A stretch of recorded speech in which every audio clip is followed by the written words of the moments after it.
Hi, we're here with Mikey and Luana, and they just wanted to tell you a little bit about their experience with the PuerhChia. And could you just tell me in your own words, like, how do you feel about it in your experience so far? You know, at first I didn't really understand what it was going to bring to my life. I love Puer tea. I've had chia in the past and hadn't really thought of combining those. I've had chia and fruit juice and other kinds of beverages like kombucha, but was never really very happy with it. Larry was kind enough to bring to our attention the combination of Puer and the Miller version of chia, which is milled in a very unique way. And that combination turned out to be absolutely wonderful, and it's now a staple in our lives. We make it every day in the morning. That's our breakfast. That's the only thing we have for breakfast.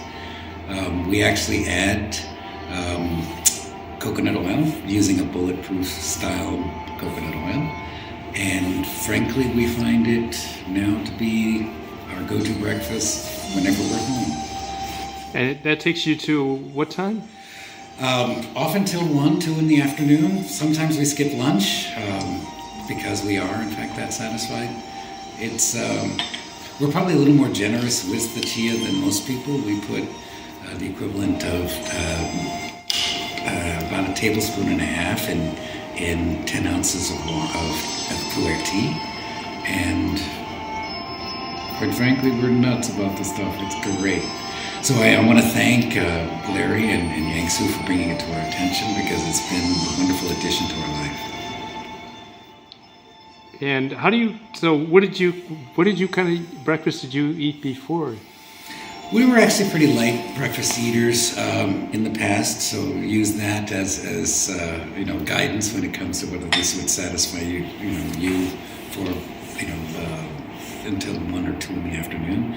Typically, we'd have fruit juice, perhaps a little bit of some kind of dried fruit, perhaps a light granola.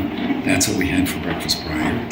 And we find this to be much more digestible, cleaner, clearly a higher source of energy, and quite frankly, much more satisfying in the long run. So it feels much more in tune with what our bodies need, and so we're pretty much stuck on it. We're very happy with it. And Luana, do you have anything you wanted to add, or? I think he pretty much covered it. He's very articulate about the product and what it's done inside of our bodies. So,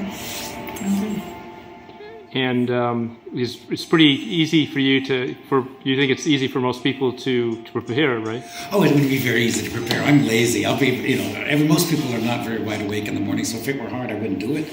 It's really simple. Saucepan, a little bit of the coconut oil, chia seeds. Sometimes we put just a very, very small amount of honey. Brew the Puer, combine the two, add the liquid, stir it all up, let it sit for about 5 minutes on a very, very, very low heat. Then turn off the heat, let it sit for another 2 or 3 minutes, put it into 2 cups, and you're good to go. So 10 minutes from start to finish. And I'm kind of impressed, kind of flattered in a way, because talking to you, I find that you're real knowledgeable and you both were very particular as far as your eating habits, and you used to be like vegan, or yes. So you're very concerned about as far as the health aspects of it goes. Yeah, and that's probably something that wouldn't come out in the video that I probably should mention. I've been an advocate for anti-aging and longevity since about age 35. Long story there that I won't bore you with, but there was reasons for me to change my life for the better at age 35. I'm now coming up on 65, so it's been 30 years being very clued into anti-aging medicine and longevity. So a combination of supplements and proper nutrition, we swear by it. Every time we walk into the doctor, we get tests. I tend to suggest we're in our 20s, and so we're grateful for that. And so this is certainly now part of that regimen, and blessedly so. And Luana, you're a dancer, so you're definitely in tune to health and staying in shape. So. Oh, absolutely. I think it's, we both believe that what we ingest is medicine for us. So food as medicine, tea as medicine, and not so much in a way of fixing something that's broken, but maintaining and edifying what's already there, what's naturally there. So both of us have had a lifestyle based on that for many, many, many decades at this point. So, for example, our time between getting something like a cold is measured in terms of, decades. We rarely get sick, if ever. And we compare ourselves to our friends, our compatriots, and find that our health is markedly better. And we think it's because of the way we live our life and how we feed our bodies. And Mikey, when I was talking to you before about we were discussing the differences between the different brands of chia, and I think we both agreed. I think you were pretty eloquent about how you expressed how you felt about the difference between this brand and the other brands. They claim that they have a special process with respect to essentially pulverizing and grinding the chia seed. I certainly find that to be true. What I found before with normal chia, and I've had quite a bit of it, is that because it isn't milled properly, my body just treats it as roughage. I don't feel like I get much nutrition from it. Supposedly it's very rich in omega oils, and I didn't find that it was doing that much for me. I would still take omega oils as a supplement and needed to do so.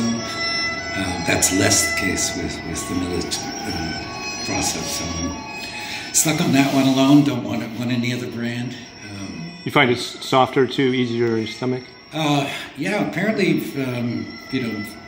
Larry, you were telling us that most people don't use as much of it as we do, and we find that it gives us no problem even in larger quantities. So, it must be pretty gentle because we're gulping it down. Okay, great. Thank you.